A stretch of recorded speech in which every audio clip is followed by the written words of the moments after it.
और बड़ी खबर आ रही है, एफआईआर गलत है ये कहा गया है। इस वक्त की बड़ी खबर आ रही है, जज ने फैसला पढ़ना शुरू कर दिया है। इस वक्त की बहुत बड़ी खबर आ रही है, एटीएस पुलिस चौकी नहीं है, जज ने ये फैसला पढ़ना शुरू कर दिया। उसमें जो एक्सर्प्ट्स हैं वो हम आपको बता रहे हैं। एफआईआर गलत है ये बात जज ने कही है।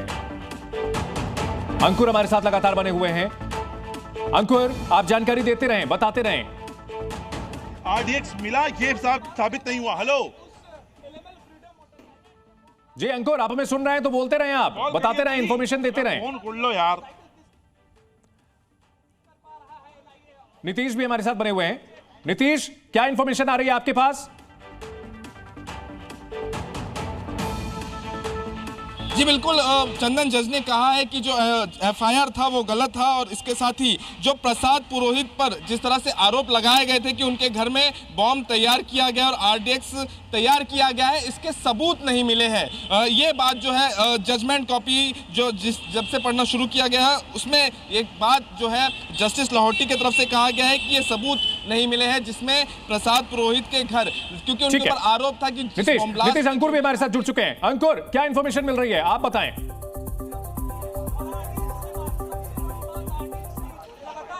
देखिए, सबसे बड़ी इंफॉर्मेशन लगातार निकल कर आ रही है। जज अपना ऑर्डर पढ़ना शुरू कर दिए हैं और उसमें सबसे पहले जो उनका ऑब्जर्वेशन है कि सरकारी पक्ष यानी एनआईए ये साबित करने में असफल रहा है, सफल रहा है कि जो घायल हुए हैं और जो मारे गए हैं वो ब्लास्ट में मारे गए हैं। लेकिन उन्होंने साथ साथ में ये भी कहा है कि जो उनके घर में बॉम्ब ये थ्योरी साबित नहीं होती है।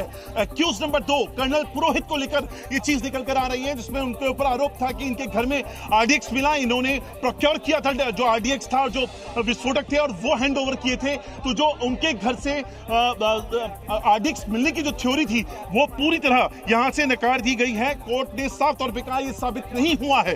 दूसरा, फॉरेंसिक एविडेंस और बड़ी खबर आ रही है, फॉरेंसिक सबूतों में मिलावट थी। जज ने यह अहम बात कही है जब फैसला सुनाते हुए, फॉरेंसिक सबूतों में मिलावट की बात कही है। इस वक्त की बड़ी खबर आ रही है अंकुर, ये बहुत अहम बात कही गई है, सबूतों में मिलावट थी।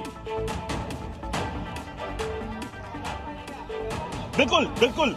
देखिए दो तीन चीजें होती हैं। या तो आप जो आपका स्टेटमेंट होता है आरोपियों का और फिटनेसेस का, वो इंपॉर्टेंट होता है। इसके अलावा जो एविडेंस इंपॉर्टेंट होते हैं और तीसरा होता है जो इस तरह के एविडेंस होते हैं, जो फॉरेंसिक एविडेंस। एक और बड़ी खबर, साध्वी प्रज्ञा ठाकुर की बाइक ओनर थी, ये साबित नहीं किया जा सका है।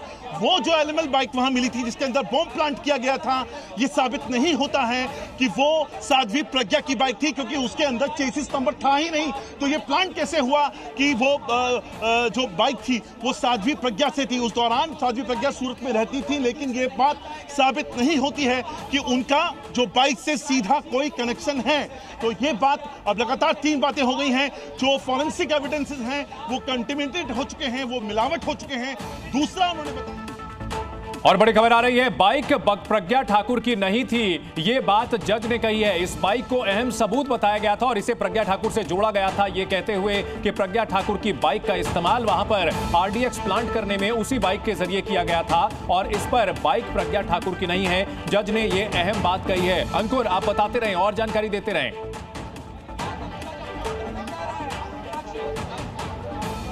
अगला देखिए, ये लगातार एटीएस ने अपनी थ्योरी में कहा था कि फरीदाबाद में और भोपाल में वो मीटिंग्स हुई थी जहां पर ये तमाम साजिश को रचा गया था। ये बात भी कंफर्म नहीं हुई है। तो लगातार आपके इलेक्ट्रल जो एविडेंसेस हैं, फॉरेंसिक एविडेंसेस, वो प्रूफ नहीं हुए हैं। साध्वी प्रज्ञा की वो बाइक थी, ये बात भी प्रूफ नहीं हुई है।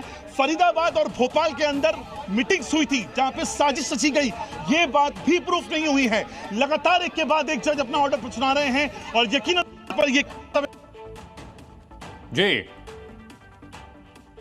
बिल्कुल अंकुर, भोपाल में साजिश रची गई, कोई विटनेस नहीं, जज ने यह बात भी कही है। बाइक प्रज्ञा ठाकुर की साबित नहीं हुई है, जज ने यह बात भी कही है। सबूत जो मिले थे, फॉरेंसिक सबूत, उसमें मिलावट की गई थी। जी अंकुर, और क्या कुछ जानकारी आ रही है? आरोपियों की आवाज जो रिकॉर्ड की गई थी, जिसको सबूत के तौर पे पेश किया गया था, इलेक्ट्रॉनिक एविडेंस के तौर पे, वो भी शक के परे नहीं है। ये बात लगातार जैसे एक एक करके जज अपना ऑर्डर पढ़ते जा रहे हैं, आगे पढ़ते जा रहे हैं, वैसे वैसे ये जो फैसला है वो निर्णायक मोड़ की तरफ जाता हुआ दिखाई दे रहा है। यूएपीए के 2 सेक्शन ऑर्डर दिए गए थे, वो कोर्ट की नजर में वैलिड नहीं थे। यूएपीए के 2 सेक्शंस यहां पर बात कही जा रही है, वो यहां पर ऑर्डर किए गए थे, वो कोर्ट की नजर में वैलिड नहीं है।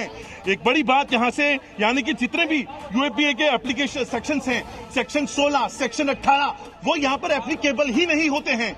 एक बड़ी खबर है यहां से आते हुए इस वक्त, तो लगातार हम कह रहे हैं हमारे पास, आपके पास इलेक्ट्रॉनिक एविडेंस वो शक के परे नहीं है, आपके फॉरेंसिक एविडेंस वो उसमें मिलावट हो चुकी है। आप साध्वी प्रज्ञा की बाइक नहीं है क्योंकि चेसिस नंबर नहीं था।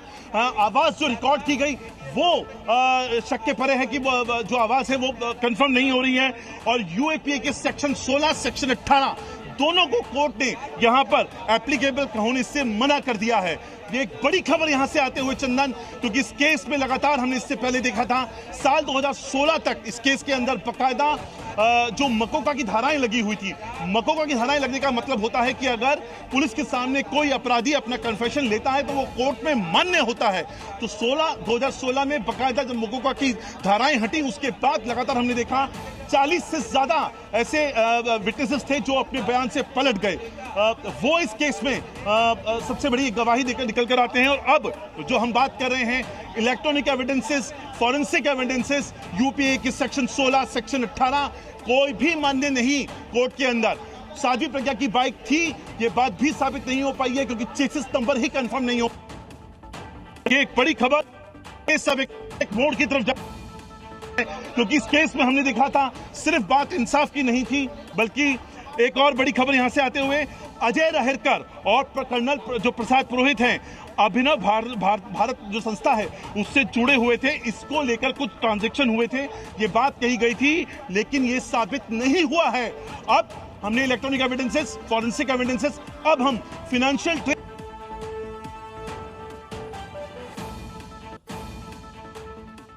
जी।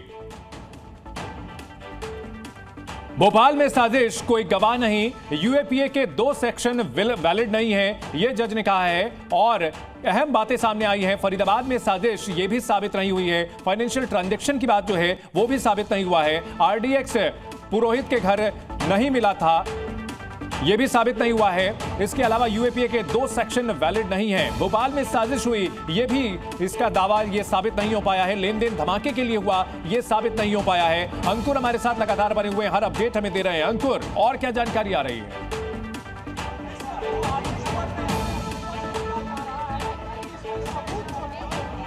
देखिए, ये जो सवाल हो रहा था, जो अजय रहलकर और कर्नल प्रसाद पुरोहित की बात हो रही थी, जो ट्रांजैक्शंस की बात हो रही थी अभिनव भारत के जरिए, जो कई सारे ऐसे जो एविडेंसेस उसके सपोर्ट में जो दिए गए थे, वो इस मामले कोर्ट ट्रायल के दौरान सामने ही नहीं लाए गए। ये कोर्ट अपने उसमें कह रहा है साफ जाहिर तौर पर। तो ये जो केस है, इसमें कई सारी चीजें निकल के आ रही हैं। इलेक्ट्रॉनिक एविडेंसेस एक्सेप्टेबल नहीं हुए हैं, जो आपके फॉरेंसिक एविडेंसेस हैं उनको लेकर शक दिखाया जा रहा है। जो आरडीएक्स मिलने की बात कही गई थी वो एक्सेप्टेबल नहीं हुई है। फाइनेंशियल ट्रांजैक्शंस को भी एस्टेब्लिश नहीं कर पाया है एनआईए। ये लगातार इस पूरे केस में एक एक करके ईट बाय ईट यहां से इस केस को एक निर्णायक मोड़ पे ले जाते हुए जाहिर तौर पर, मगर आपको एक एक बात करूं, यूएपीए के जो सेक्शन 16, सेक्शन 18 की बात की जा रही थी वो यहां पर एप्लीकेबल नहीं है। आरोपियों की जो आवाज को रिकॉर्ड किया गया था, जिसको सबूत के तौर पे पेश किया गया था कि इस साजिश में लोग शामिल थे, वो भी एस्टैब्लिश नहीं हुआ है।